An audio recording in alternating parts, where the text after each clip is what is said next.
everyone. Thank you for joining us in today's conference. I am Syafira Fadila, Head of the Communication and Public Service Bureau of Indonesian Ministry of Health. Welcome to the press conference, Prevent Suicide, Addressing the Alarming Rise of Depression Among Adolescents in Indonesia. We are now also doing live stream on our social media platforms. So, I hope everyone can pay attention on today's conference. Based on data from National Criminal Information Center of Indonesian Police, there were 287 of suicide cases in Indonesia from January 1st until March 15, 2024. According to the Indonesian Suicide Prevention Association, the number of reported cases may be fewer than all incidents. To dig deeper about this alarming and heartbreaking issue, I'd like to introduce Ms. Julia Silverita Yasmin as the Director of Mental Health of Indonesian Ministry of Health. Thank you so much for being here. I'm Julia on behalf of the Ministry of Health. As someone who works in the mental health field, I'm driven to act and prevent this issue and the impact it has on our youth and their families. 55% of depression sufferers experience suicidal ideation. The untreated mental health issue often drives someone to commit suicide. And moreover, it has been exacerbated by the COVID-19 pandemic among adolescents especially. WHO stated that suicide is the fourth cause of death in individuals aged 15 to 19 years. And as Ms. Syafira mentioned before, there were 287 suicide cases in Indonesia based on National Criminal Information Center of Indonesian Police from January to mid of March in this year. However, there may still be unreported cases, and all of this data underscore the urgent need for enhanced mental health awareness, access to professional care, and also the efforts to combat the stigma surrounding mental health issues in Indonesia. Many people still think that depression is only caused by economic, work, or family problems. Even depressed people are often called by mentally weak or having no faith at all. In fact, depression shouldn't be underestimated because it is just like any other medical illnesses. It isn't merely feeling sad, it is a serious mental health condition which requires treatment, and it can happen to anyone regardless of age.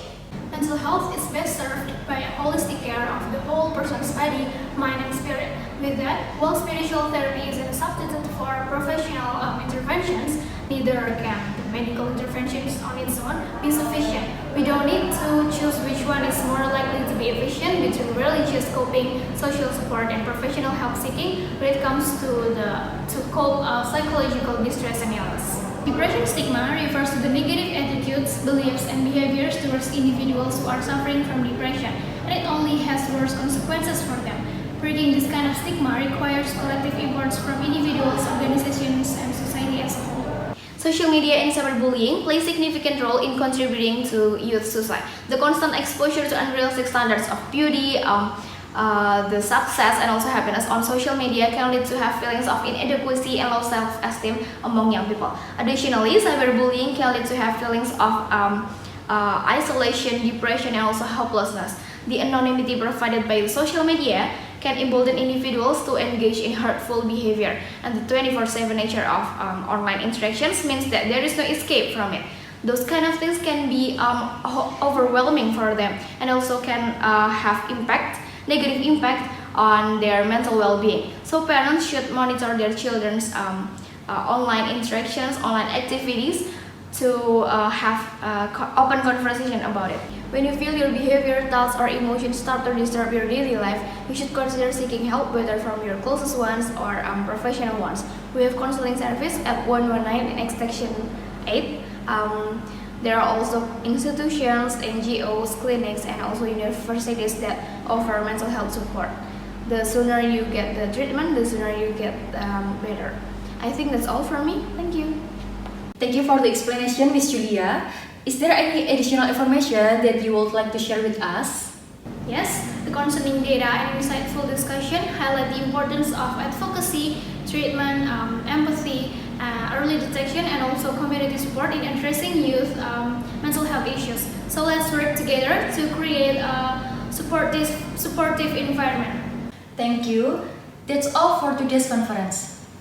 You can access all material on our social media platforms, or you can scan barcode on your screen. I'm sending gratitude to Ms. Julia and everyone that participated today. Thank you.